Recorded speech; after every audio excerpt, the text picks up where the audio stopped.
सबको नमस्कार। मुझ पर आरोप लगाए जा रहे हैं कि केजरीवाल फ्री की रेवड़ियां बांट रहा है, केजरीवाल फ्रीबीज दे रहा है, मुझे भद्दी भद्दी गालियां दी जा रही है, मेरा मजाक उड़ाया जा रहा है। आज मैं देश के लोगों से पूछना चाहता हूं कि मैं क्या गलत कर रहा हूं। दिल्ली के गरीबों के बच्चे, मिडिल क्लास के बच्चों को मैं सरकारी स्कूलों में शानदार शिक्षा दे रहा हूं, लेकिन फ्री में शिक्षा दे रहा हूं। मैं लोगों से पूछना चाहता हूं कि क्या मैं फ्री की रेवड़ियां बांट रहा हूं या देश की नींव रख रहा हूं। दिल्ली के सरकारी स्कूलों में 18 लाख बच्चे पढ़ते हैं। इन 18 लाख बच्चों का भविष्य अंधकार में था। अभी तक हमारी सरकार बनी थी उसके पहले जैसे देश भर में सरकारी स्कूलों का बेड़ा गर्क है, देश भर में सरकारी स्कूलों की बुरी हालत है, वैसी दिल्ली के सरकारी स्कूलों की हालत थी। पढ़ाई होती नहीं थी, सरकारी सारे स्कूल टूटे फूटे पड़े थे, दीवारें टूटी हुई थी, छतें छू रही थी, ब्लैक बोर्ड था नहीं, डेस्क नहीं थे, नीचे बैठे रहते थे बच्चे, उनकी कोई पढ़ाई नहीं होती थी। 18 लाख बच्चों का भविष्य बर्बाद था। आज अगर हमने इन 18 लाख बच्चों का भविष्य अच्छा कर दिया, अगर मैं इन बच्चों को अच्छी शानदार शिक्षा दे रहा हूं लेकिन फ्री में दे रहा हूं, तो मैं क्या गुनाह कर रहा हूं। सरकारी स्कूलों में पहली बार आज़ादी के बाद से पहली बार 75 साल में पहली बार 99% से ज़्यादा नतीजे आए हैं। मैं अगर अपनी बड़ाई खुद करूं तो कहा जाएगा कि केजरीवाल खुद अपनी बड़ाई कर रहा है, लेकिन नतीजे 99% से ज़्यादा नतीजे आए हैं सरकारी स्कूलों के। प्राइवेट स्कूलों को भी पीछे छोड़ दिया। पिछले कुछ सालों में 4 लाख बच्चों ने दिल्ली के प्राइवेट स्कूलों से नाम कटा के सरकारी स्कूलों में भर्ती हुए हैं। ये कोई छोटी बात नहीं है। आज गरीबों के बच्चे आईआईटी के अंदर कंप्यूटर, मैकेनिकल इंजीनियरिंग की पढ़ाई पढ़ रहे हैं, नीट के पेपर पास करके डॉक्टरी की पढ़ाई पढ़ रहे हैं। एक लड़का है गगन, उसके पिताजी कार्डबोर्ड बनाने, गत्ते के डिब्बे बनाने की फैक्ट्री में मजदूरी का काम करते हैं। कोरोना में वो नौकरी भी छूट गई, 15,000 रुपये महीने कमाया करते थे। आज गगन का एडमिशन आईआईटी धनबाद में कंप्यूटर इंजीनियरिंग में हुआ है। उससे पूछ के देखिए कि क्या केजरीवाल फ्री की रेवड़ियां बांट रहा है या देश का भविष्य बना रहा है। ऐसे हजारों बच्चे हैं जिनका भविष्य आज सुनहरा किया हम लोगों ने। यह काम 1947 में हो जाना चाहिए था, यह काम 1950 में हो जाना चाहिए था, जो आज हम कर रहे हैं। आज हम लोग देश की नींव रख रहे हैं। ये रेवड़ी नहीं है, ये देश की नींव के में एक एक ईंट रख रहे हैं हम लोग। आज दिल्ली के सरकारी अस्पताल हमने शानदार कर दिए। दिल्ली में शानदार मोहल्ला क्लिनिक बना दिए जिनकी चर्चा पूरी दुनिया में हो रही है। पूरी दुनिया के अंदर दिल्ली एक वो चुनिंदा शहर है जहां पे दिल्ली की 2 करोड़ जनसंख्या, एक एक आदमी का इलाज मुफ्त है। एक एक आदमी का, 2 करोड़ लोग रहते हैं दिल्ली में, एक एक आदमी का इलाज मुफ्त है, चाहे वो गरीब हो चाहे अमीर हो। हम ये नहीं पूछते कि कौन सी जात का है, कौन सी धर्म का है, अमीर है, गरीब है, आदमी है, औरत है, छोटा है, बड़ा है, जो भी आदमी है हर एक का इलाज मुफ्त है।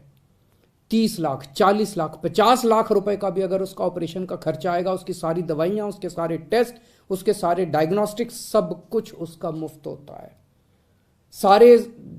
सारे मोहल्ला क्लिनिक्स के अंदर उनका इलाज मुफ्त होता है। क्या मैं ये फ्री की रेवड़ियां बांट रहा हूं? आज दिल्ली के अंदर अगर किसी का एक्सीडेंट हो जाए, हमने एक फरिश्ते स्कीम बनाई है, अगर किसी का एक्सीडेंट हो जाए तो उसको हमने कहा है कि उसको नियरेस्ट अस्पताल में ले जाइए। आसपास जो भी अस्पताल हो, चाहे कितना भी महंगा अस्पताल क्यों ना, उसे उठा के ये नहीं सोचना कि उसे नियरेस्ट अस्पताल में ले जाइए। उस आदमी को ठीक करने का सारा खर्चा दिल्ली सरकार देती है। फरिश्ते स्कीम कहते हैं हम इसे। मैं एक आपको उदाहरण देता हूं। विकास सानी साहब हैं, ईस्ट दिल्ली में रहते हैं। अपने घर से निकले मार्केट के लिए, रास्ते में एक्सीडेंट हो गया। भगवान की कृपा थी कि उधर से अंतुल कोहली जी गुजर रहे थे, उन्होंने उनको उठाया और वो उनको अस्पताल ले गए। उस छोटे अस्पताल ने उनको फोर्टिस में रेफर कर दिया क्योंकि चोट बड़ी गहरी थी। फोर्टिस अस्पताल में उनका 5 लाख रुपए का खर्चा आया। सारा खर्चा दिल्ली सरकार ने दिया। 13,000 से ज्यादा लोगों की जान बचा चुके हैं अभी तक हम। इन 13,000 लोगों के परिवार वालों से पूछिए कि क्या केजरीवाल फ्री की रेवड़ियां बांट रहा है या पुण्य का काम कर रहा है, धर्म का काम कर रहा है। आज दिल्ली के एक एक परिवार को हम फ्री बिजली दे रहे हैं, 200 यूनिट बिजली फ्री दे रहे हैं। पंजाब में हमने 300 यूनिट बिजली फ्री देनी चालू की है। ये कहते हैं केजरीवाल फ्री में बिजली क्यों दे रहा है। मैं इनसे पूछना चाहता हूं, तुम्हारे मंत्रियों को कितनी फ्री में बिजली मिलती है? तुम्हारे मंत्रियों को 4-4, 5-5 हजार यूनिट, तुम लोगों को 4-4, 5-5 हजार यूनिट बिजली फ्री मिलती है, तब ठीक है। लेकिन गरीब जनता को अगर मैंने 200 यूनिट 300 यूनिट बिजली फ्री दे दी तो तुम्हें बड़ी तकलीफ होती है। आज दिल्ली के अंदर हमने फ्री में लोगों को योगा कराना चालू किया। 17,000 लोग दिल्ली में, हम उनको फ्री में टीचर भेजते हैं। रोज सुबह हमारे 500 से ज्यादा टीचर फ्री में जगह जगह लोगों को योगा कराने जाते हैं।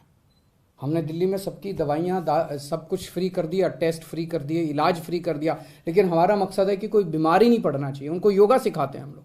17,000 लोगों को हम योगा सिखा रहे हैं, डेली फ्री में योगा टीचर भेज रहे हैं। बताइए क्या गलत कर रहे हैं? आज मैं दिल्ली में हजारों लोगों को फ्री में यात्रा करा चुका, हजारों बुजुर्गों को, लगभग 45,000 से ज्यादा बुजुर्ग ये तीर्थ यात्रा कर चुके हैं। अयोध्या जी गए, हरिद्वार ऋषिकेश गए, मथुरा वृंदावन गए, शिरडी बाबा गए, रामेश्वरम जी गए, पुरी जी गए, पता नहीं कहाँ कहाँ हम लोगों ने उनको फ्री में तीर्थ यात्रा कराई है। तीर्थ यात्रा कराने का तो पुण्य होता है। और ये लोग कह रहे हैं कि ये लोग मुझे गालियां दे रहे हैं, कह रहे हैं केजरीवाल फ्री में रेवड़ी बांट रहा है। आज महिलाओं को हम दिल्ली में फ्री में ट्रांसपोर्ट, फ्री में उनको हम बसों में ट्रांसपोर्ट दे रहे हैं। मेरा क्या कसूर है? जो लोग मेरे को गालियां दे रहे हैं उन्होंने हजारों करोड़ रुपए खर्च करके अपने लिए प्राइवेट प्लेन खरीदा है। हजारों करोड़ रुपए खर्च करके अपने लिए शानदार हवाई जहाज खरीदे हैं इन्होंने।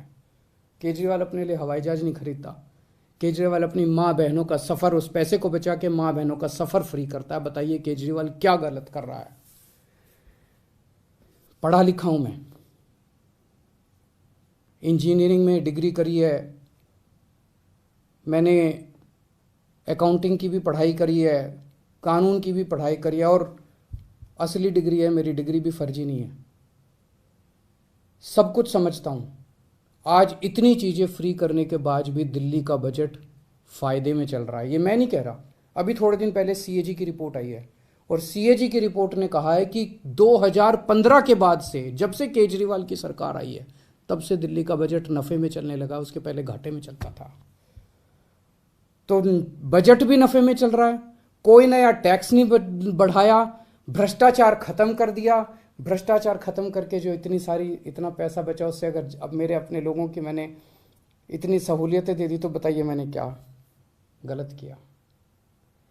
मैं बताता हूं आपको फ्री की रेवड़ी क्या होती है, और मैं बताता हूं आपको इस देश में फ्री की रेवड़ी कौन बांट रहा है। एक कंपनी है बहुत बड़ी, उस कंपनी ने लोन लिया कई बैंकों से, खा गए वो लोन, बैंक दिवालिया हो गए, और उस कंपनी ने एक राजनीतिक पार्टी को चंदा दे दिया, कुछ चंद करोड़ रुपए का, और उस कंपनी के खिलाफ सरकार ने कोई एक्शन नहीं लिया। ये फ्री की रेवड़ी है। जब आप अपने दोस्तों के हजारों हजारों करोड़ रुपए के लोन फ्री में माफ कर देते हैं, ये फ्री की रेवड़ी है। जब आप विदेशों की यात्रा में जाते हैं और विदेशों की यात्रा के बहाने आप अपने चंद दोस्तों के लिए वहां ठेके लेते हैं विदेशी सरकारों से, ये फ्री की रेवड़ी है। आज देश में दो किस्म की राजनीति चल रही है, एक ईमानदार राजनीति, एक भ्रष्टाचारी राजनीति। ईमानदार राजनीति वो है जो आज आम आदमी पार्टी कर रही है। हम एक एक चीज में पैसा बचाते हैं, एक एक चीज में पैसा बचाते हैं, और वो पैसा बचा के हम जनता को सारी सुविधाएं दे रहे हैं। और दूसरी है भ्रष्टाचारियों की राजनीति। बड़े बड़े हजारों करोड़ रुपए के ठेके दिए जाते हैं, हजार, ताकि खूब पैसा बनाया जा सके। हजारों करोड़ रुपए के ठेके देते हैं, अपने को देते हैं, अपने दोस्तों को ठेके देते हैं वो सारे, और सारी सुविधाएं अपने मंत्रियों को देते हैं। जनता सुविधा मांगे तो कहते हैं कि नहीं नहीं, ये फ्री भी रेवड़ी बांट रहे हैं। जनता को सुविधाएं नहीं देंगे। जनता को सुविधाएं नहीं देंगे, अपने मंत्रियों को सुविधाएं देते हैं, अपने दोस्तों को ठेके बांटते हैं। ये भ्रष्टाचार की राजनीति है। आज जनता को तय करना है, देश को आज मैं पूछना चाहता हूं, जनता को तय करना है, ईमानदारी की राजनीति चाहिए कि भ्रष्टाचार की राजनीति चाहिए। मैं भारत को नंबर 1 बनाना चाहता हूं। मेरी जिंदगी का एक ही मकसद है, भगवान से एक ही प्रार्थना है कि जब तक मैं जिंदा हूं, मेरे जीते जी मैं भारत को दुनिया का नंबर 1 देश देखना चाहता हूं। 75 साल हो गए आजादी के, 75 साल। 75 सालों में हमारे से पता नहीं कितने देश आगे बढ़ गए, जापान, सिंगापुर, जर्मनी, अब तो बताते हैं बांग्लादेश भी कई चीजों में आगे बढ़